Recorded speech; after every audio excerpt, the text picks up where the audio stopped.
Today is February 19th, 2021, and I am excited to be here with you. It's a Friday. We're going to study the 6th and 7th readings of Terumah. This Torah portion is all about the Mishkan. It's all about the building of the tabernacle. Well, it's not the actual building, but it's the instruction about building the tabernacle. So we got the opening call for the items that are needed. We spoke about some of the vessels of the Mishkan, of the tabernacle, vessels including the ark, the menorah, the showbread table. And then we spoke about the structure. We spoke about the walls of the tabernacle, the Mishkan, that were made of acacia wood and were meant to be put around the perimeter into silver sockets that would then keep it standing up. Let's take a look at the opening of the 6th reading. Again, this is Terumah. This is chapter 27 of Exodus, starting with verse number 1. Let's do this inside. And you shall make the altar. Speaking of offerings and sacrifices, you shall make the altar of acacia wood, the go-to wood of the Torah, 5 cubits long and 5 cubits wide. The altar shall be square, right? 5 by 5, it's going to be a square, and its height shall be 3 cubits. So it's 5 by 5, 3 high. You shall make, we're going to get to some spiritual stuff about this in a moment. You shall make its horns on its 4 corners. That means that there are little protrusions at each corner of the 4 corners, right? The corner, it goes up a little bit. There's like a design thing where it goes up. Its horn shall be from it, and you shall overlay it with copper. So imagine, I don't know how you imagine it, but yeah, it's like a flat surface, except for the corners where there are protrusions at each of the corners. And you shall make its pots to remove its ashes. Oh, I should mention. So what happens on the altar? So there's fire on the altar, right, where the offerings are brought. So that produces ashes. And so you need kind of pots or shovels or whatever it is, scoopers to remove the ashes.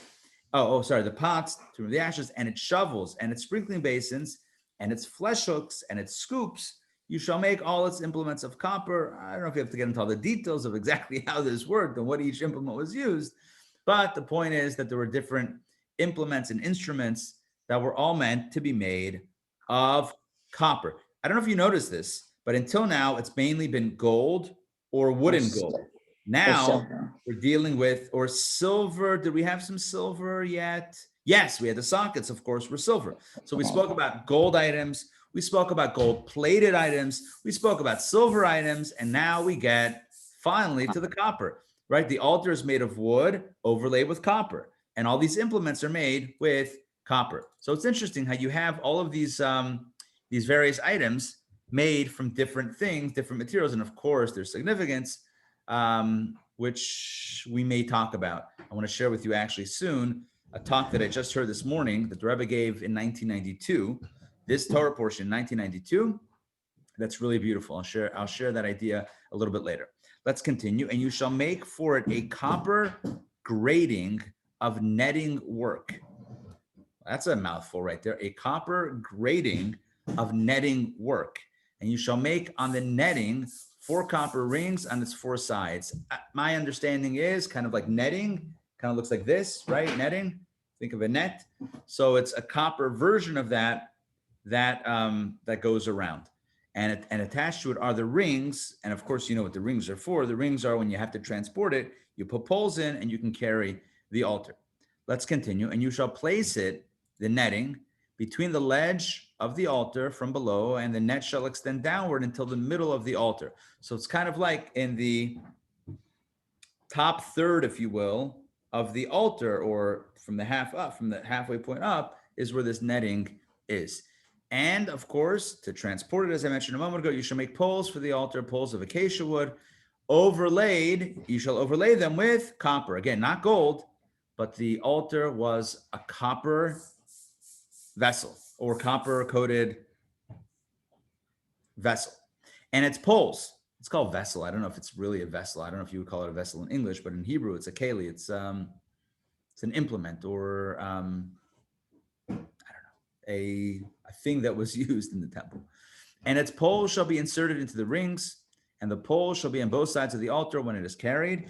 You shall make it hollow out of boards, as he showed you on the mountain, so shall they do. Interesting. The altar was not made out of solid wood, right?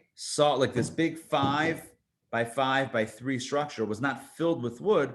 It was hollow. Number one, it's easier to carry if it's hollow, right? Think about it, right? It's easier to carry, but also, and here's the spoiler alert, they actually filled the inside of the altar with earth, so that there was, basically there was earth from the Temple Mount that was built into the altar, so that you were bringing the sacrifice almost on the earth itself of the Temple Mount. It's hard to describe this idea, but the idea is that the offering should be brought like almost on the ground itself. So although you have a raised platform, but there was earth inside of it to kind of make it earthy like that. Okay, that's the 6th reading. So I want to share with you a bit of an insight into the altar. So the altar is a very important, I'm just going to call it vessel. And for a few reasons. So number one, it's where offerings were brought, primarily animal offerings. Now, everything could be studied in a literal way or in a metaphysical way, in a spiritual way, in a conceptual way. So let's do a little bit of the Kabbalah or Hasidic philosophy on the altar. The altar is where you sacrifice and offer the animal. That's a job. Although we don't have a temple today, we don't have a tabernacle, we don't have an altar, but it's something that we do every day of our lives. Each of us has an animal instinct, has an animal soul. Each of us has a higher self, a godly soul, but also a lower self, the animal soul. And it is our calling each day, whenever, each day consistently, but also any opportunity, anytime it's needed, to offer the inner animal. What does it mean to offer the animal?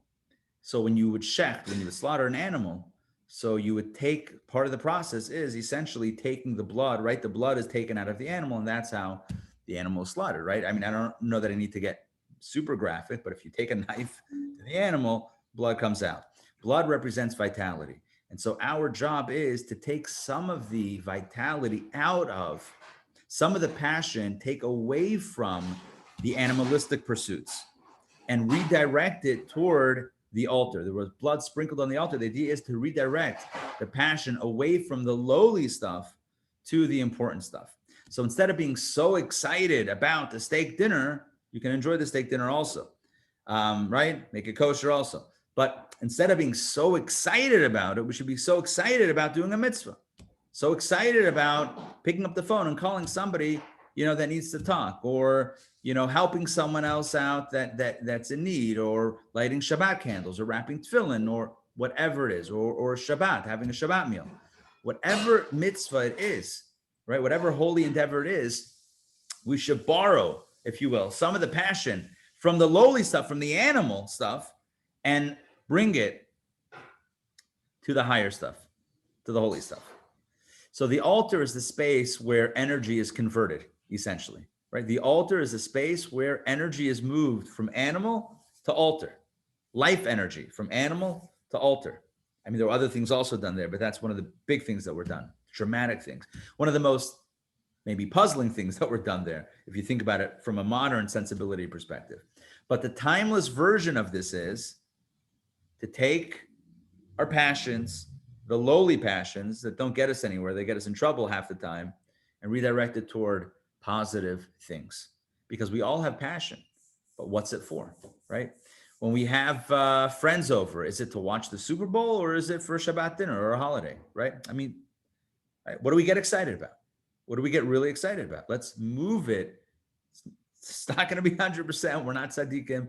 We're not perfect angels, but a little bit. Make a little bit of movement from the other stuff to the holy stuff. That's one thing. Second thing, and this is a general point about the altar is a really, really special vessel, because the altar is all about sacrifice, which today I think is a dirty word, because why should I sacrifice for anything, right? We live in a world in which the buzzword for the last several decades has been, self-empowerment and thinking about self and taking care of self. And, if I don't know what the right modern terminology is, but it's all about how I feel and what I want and what I need and taking care of myself. And kind of like what Hillel said, if I am not for myself, then who will be for me? And so we take that quite literally, and, it becomes all about self. And sacrifice, who wants to sacrifice? Sacrifice is, it's a dirty word, like I said before. It's like sacrifice. Ooh, that sounds, that doesn't sound healthy. Sacrifice for something else or for someone else, that sounds unhealthy. It sounds abusive, right? And it could be, but it also could be very holy. Could be very holy. Anything, honestly, any endeavor that's worth pursuing requires sacrifice, right? That's the bottom line. If something is truly valuable, to truly attain it, it's going to require some sacrifice on some level. Somehow, some way, it's going to require. It costs something, right? Even on a mundane level, you want to pursue a career, you have to give up something: time, effort, energy, hobbies, right? You want to become a famous.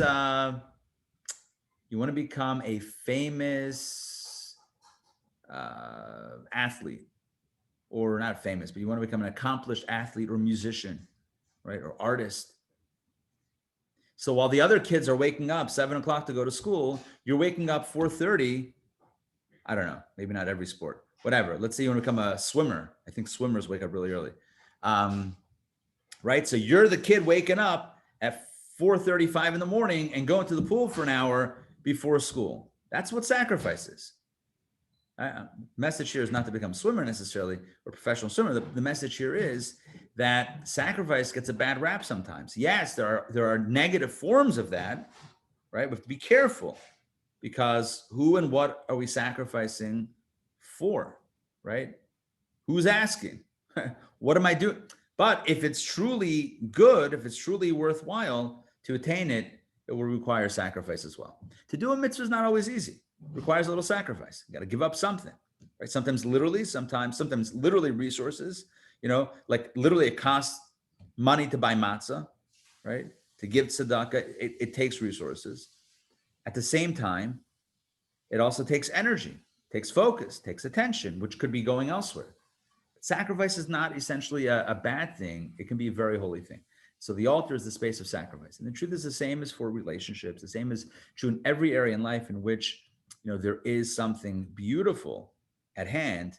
It requires sacrifice. But again, we have to determine what's healthy, what's unhealthy, and that's its own consideration, certainly. All right, I'm going to get back to, yes. We talking about the altar of incense? Oh, yeah. So listen to this. Here's the cool thing. So listen to this. So this week, the Torah portion is all about the Mishkan. Remember, they're not actually building it. This is still God telling Moses, right? We're still in the planning stage.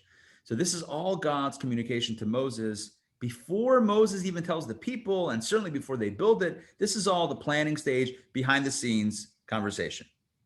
In this Torah portion, it talks about, the discussion is about the Mishkan, the vessels, the walls, the tapestries, the curtains, blah, blah, blah.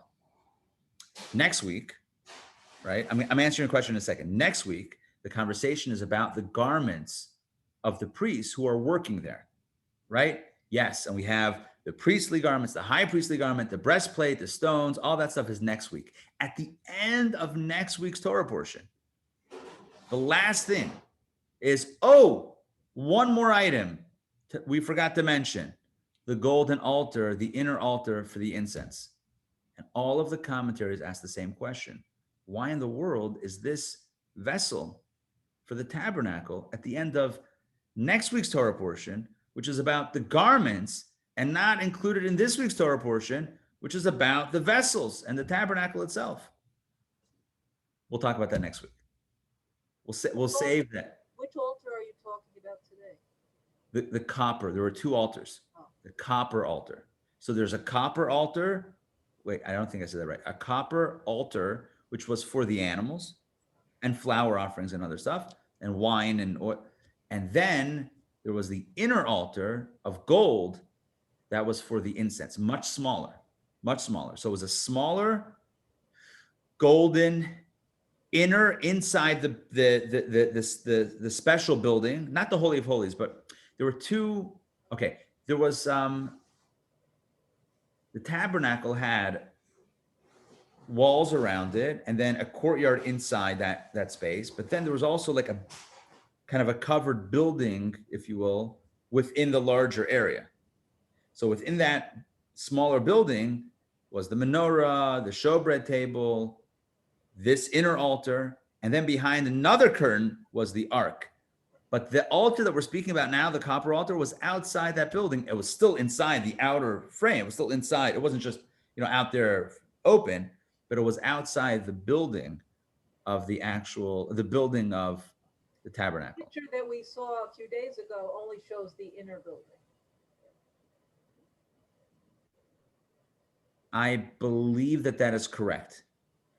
I believe that is correct. I think so.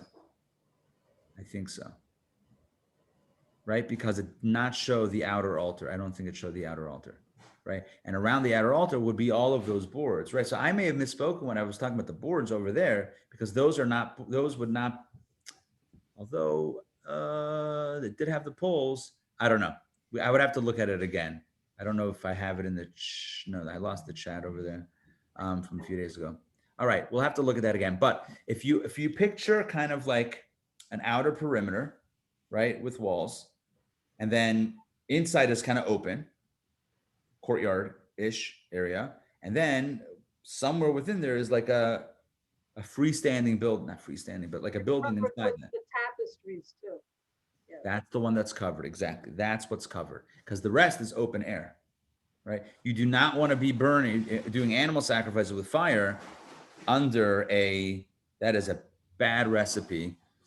That's a lot of smoke would be contained, and I don't know. It's that would not be healthy. No. So the outer altar was definitely the incense altar. Inside didn't have a big fire, and it was incense, and it filled the room with the fragrance.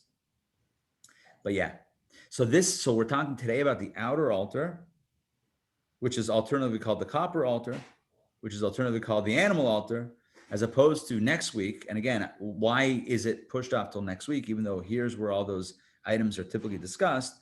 That we'll save for next week. But next week, we'll talk at the end of next week's portion, will be the inner golden incense altar. So there were two altars, but this is the one that's for the animal, for the sacrifice of the lower self. The incense, as we'll talk about next week, was even the holiness also needs sometimes a little sacrifice, which we'll talk about again next week. So more of a subtle type of offering or sacrifice. Not really sacrifice, but experience. All right, hollow boards. Okay, so we did 6. Let's move on to 7. The final reading for the courtyard. Here we go. Let's talk about the courtyard of the Mishkan. And you shall make the courtyard of the Mishkan. On the southern side, there shall be hangings for the courtyard of twisted fine linen, 100 cubits long on one side. Oh yeah, that explains why that Mishkan was so small. Remember, I mentioned a few days ago it looked small. Do you remember that? I mentioned a few days ago that the building looked small. I think it's because, oh, you have the link again. So here, let's pull it up right here. Okay, let's do that.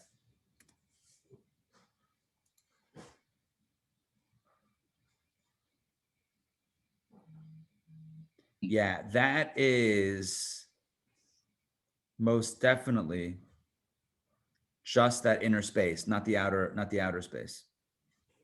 That is only the inner space, and that's why it's much smaller than the whole temple area, the whole Mishkan area, right?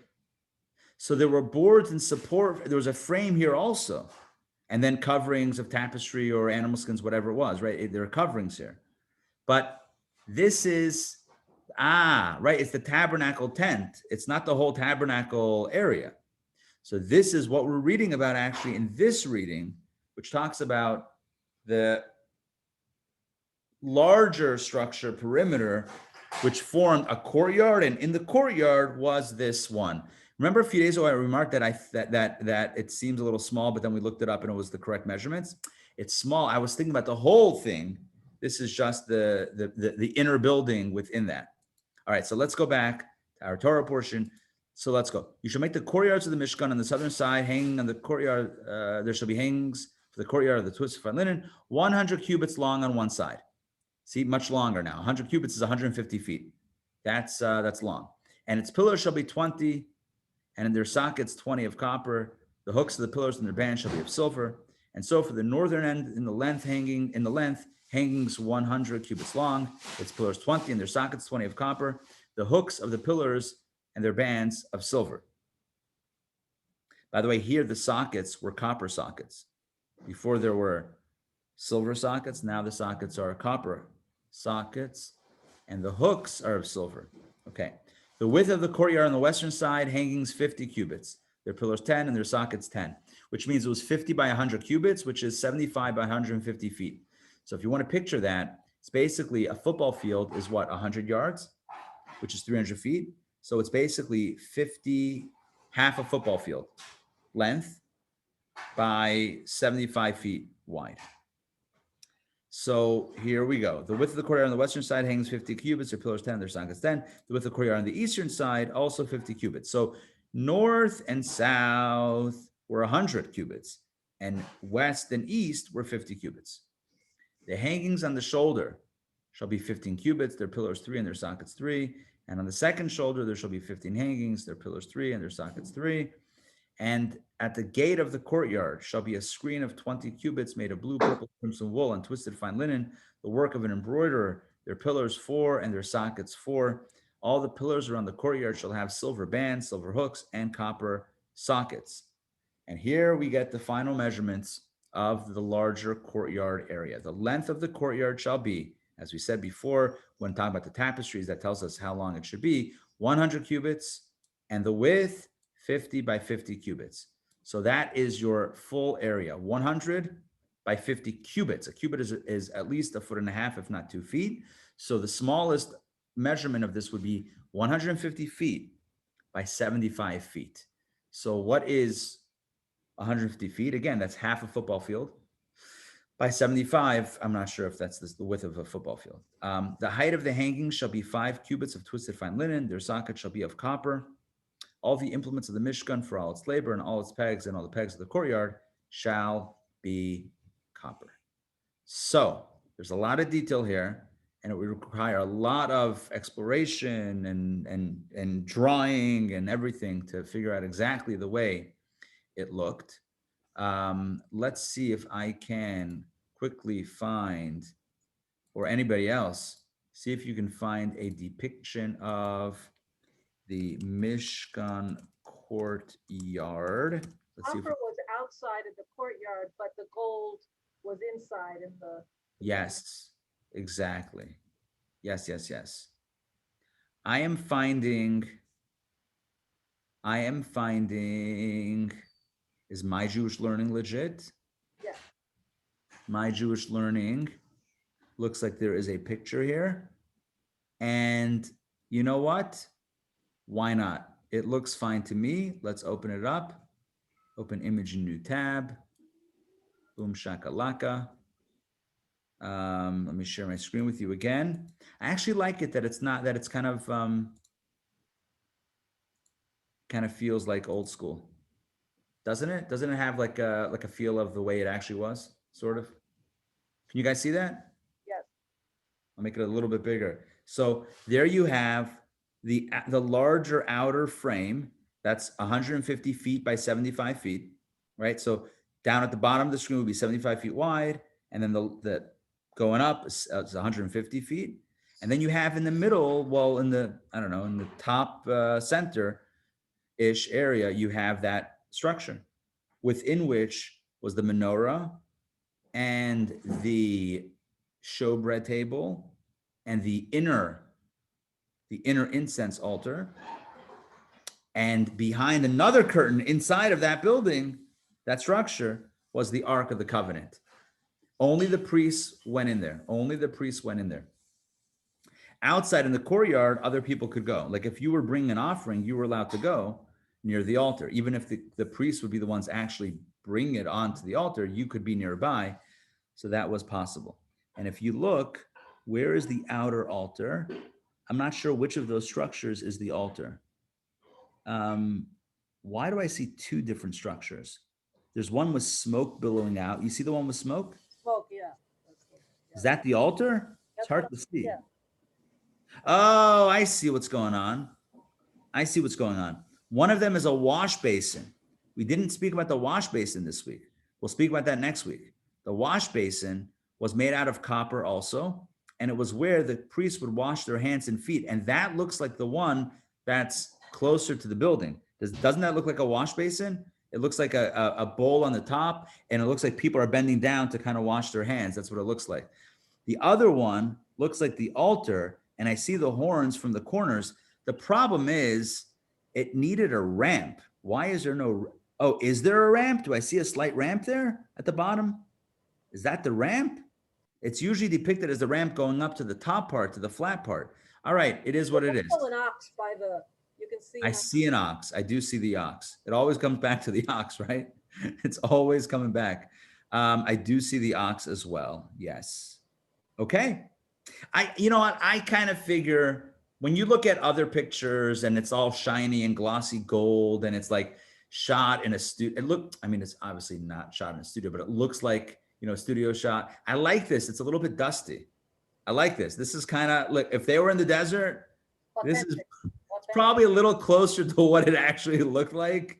Everyone's wearing, kind of whatever they're wearing, like loose fitting ish clothes. I mean, who knows what the style exactly was back then, but this kind of has more of an authentic old school feel, even if it's not 100% precise, according to everyone necessarily. And I'm not saying it's not, I'm just saying, even if it's not, right, it doesn't have to be perfect. I think it gives us a good picture. So that's why, again, a few days ago when I saw that building, I'm like, wow, that looks really small, but that's only for the building. Yes, that's the way it was.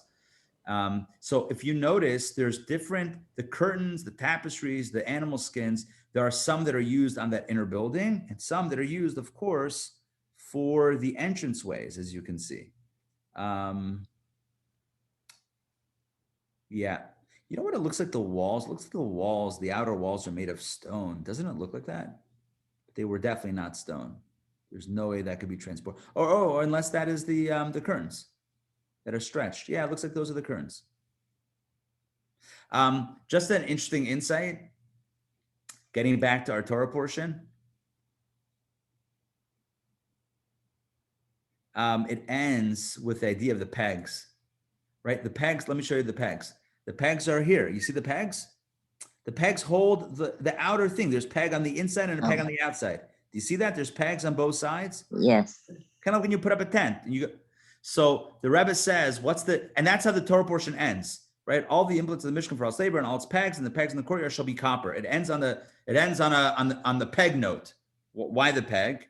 So the Rebbe says, what's the point of the Mishkan? What's the point of the tabernacle? It's to take the holiness and not to just remain in that holy space, but to integrate it into the world. I mean, this is something that, at this point is a Kabbalistic, it's something that we hear all the time in all of our classes. The whole idea is to merge heaven and earth. It's to bring the holiness of this space into the earth. That's what the peg does. Like nothing, everything else is above the ground. The one thing that goes into the ground, which represents taking holiness and bringing it all the way into the depths, are the pegs. That's why it ends with the copper pegs. You're taking the holiness of the Mishkan and you're actually knocking it into the actual earth. It's symbolic of our job here on earth, which is to take our inspiration, spirituality, Torah, mitzvot, and to bring it into the stuff of the world, not just to remain above the surface, but to bring it in, to knock it in.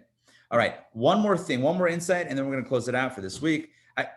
Honestly, that's a good closing insight, but I did mention another insight that I wanted to share, which I want to share now. I'm keeping up this picture because I like it a lot. I just happen to like it. I'm taking to this. I've taken to this picture. This is a place where I feel like I could hang out. I'm just saying. Some of it's like very shiny when I've seen other pictures. They're very glossy and this is kind of like, I like that it's earthy. I like that it's like, it feels natural.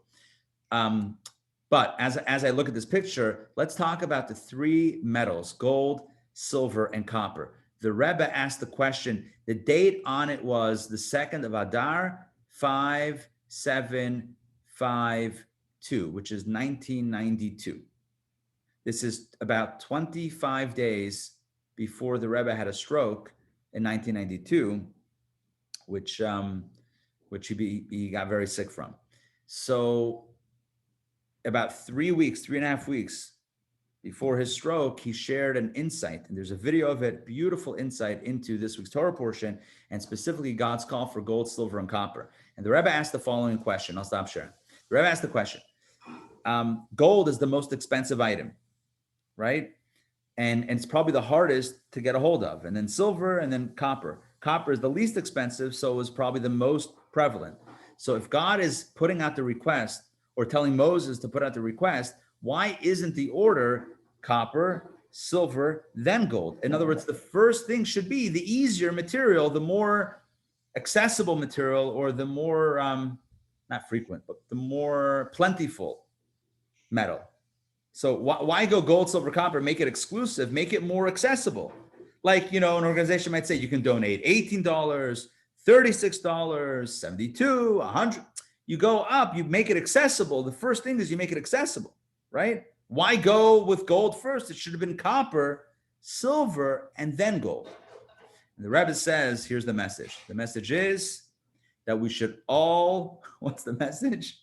I mean, I'm skipping out a few details, but the punchline is that we should all be blessed by Hashem with all of the resources that we need, starting with the gold, with all of the resources that we need to really make a difference. Because to make a difference in this world, it requires resources, right? It requires, whether it's literal money or other resources. To do a mitzvah requires, especially if you want to do a mitzvah in a beautiful way, right? You could do a mitzvah in a basic way. You could do a mitzvah in a beautiful way. And the more beautiful you want to do the mitzvah, the more resources we need. And so it's not so much as the Rebbe is understanding it. It was a request, but without focusing on the request part of it, it's kind of like a blessing that we should, and the blessing begins with the gold and then the silver and then the copper, but we should have all the resources that we need. And I guess this is the blessing that I wanted to share with you today. And it's also a very good message before Shabbos, that may Hashem bless us all with all of the resources that we need in abundance and b'harchava, which means in abundance, even beyond our own expectations, in order to, first of all, give us happiness and peace of mind, but also and primarily so that we can do our job here on earth. This was a radical departure. The Rebbe's perspective was a radical departure on many Hasidic masters and many tzaddikim and Rebbes of yesteryear, even going back to the Baal Shem Tov's era and the Maggid and the Alter Rebbe. It wasn't about having, it was about, I'm not saying it was about deprivation, but oftentimes the holier one was, the more one shunned the stuff, and the more stuff, materialism was considered to be a distraction. The Rebbe said for our generation, might be a distraction also, but to get stuff done, you need resources. So the Rebbe had a different take on this. So we should all be blessed with everything that we need and everything that we want, if it's kosher, right? And may Hashem bless us with everything that He knows that we need to do our mission. And let us say, Amen. Amen to that one, Amen. right? We should all be blessed with the gold first, and then the silver, and then the copper. And maybe some Bitcoin on the side. Rabbi, Yes. Judaism's gift to the world. So I also read that the Olympics, the 3 medals. Yes. Yes. Oh, interesting. Yeah. I figured, but I actually didn't research it to learn to find that out definitively. That's very interesting. I figured, And they but changed I suspected, but it's nice to have confirmation. It's bronze instead of copper. They said copper is the element of bronze. I don't know. They felt bronze was somehow sounded better or something. Interesting. So honestly, I don't know the difference. I guess they are different materials. They're different metals. To me, I guess they look kind of the same. They're both that. Brownish. Is bronze the same as copper? Like a burnt orange. Which one is darker, bronze or copper? Copper. Good question. Bronze looks a little more goldish. Okay. I'm not sure about that. Okay. Depends if you polish it. Uh-huh. Copper can be really bright. Like reddish Interesting. orange copper. Right. Okay. So maybe I'm like the ancient Greeks. I don't know the difference. Maybe they didn't know the difference either. That's what it sounds like. They weren't sure either. I could have started that thing But the and principle- trademarked it. the Sorry? principle came from the Jewish philosophy of gold of the three metals. Right. So it comes from them. Yeah. It's interesting. It's interesting. By the way, there's an interesting story, and it's when I think this was when Rabbi Schusterman was having his bar mitzvah. So he grew up in California. His father wrote an article about, it was 1984, I think. When were the Olympics in Los Angeles? 84? I think they were 1984. 84 or 82? Maybe it wasn't about 84. Rabbi Schusterman's bar mitzvah. Maybe I'm mixing up stories. But I think around the Olympics, around the LA Olympics, Rabbi Schusterman's father wrote an article kind of comparing the Olympics to Judaism, and he wanted to publish it, submitted it for one of the Chabad publications at the time, which the Rebbe looked over. The Rebbe looked over everything that came out, officially from headquarters, or even semi-officially. And the Rebbe basically, from the article, like crossed out the whole piece on the Olympics and said it has idolatrous sources. So it's an interesting thing. The Rebbe did not want Olympic references. He said, you can make your point without mentioning Olympics. I mention Olympics, so I always feel a little bit heretical as I do that, because I know about this story. I'm sure not everybody knows the story, and even within Chabad circles, but I happen to know it. Rabbi Schusterman shared it before. I've actually seen a copy of that edit, and the Rebbe's marked. Probably Google it and find it somewhere. But the Rebbe was not, he's like, listen, its origins were pagan worship and ritual. So we can find other analogies and other things, but nonetheless, anyway, it is what it is. But they took something from the Torah. So there you go. You see that? Elevating, knocking the pegs even into the Greek ancient sport. Okay, good. So may we all be blessed with all the resources that we need, and to drive those pegs into the earth, to take the holiness and bring it down where it needs to go. All right, I'll see y'all soon. Have a wonderful Shabbos. Don, I'll send you an email very soon about some stuff, and we are ready to roll into Yom Shabbos. Huledet Sameach. Thank you. I appreciate that. Joyeux anniversaire. Thank you. All right, take care, everybody. Bon Shabbat. Shabbat Shabbat shalom. Shalom. Take Thank care. you. Bye, everybody.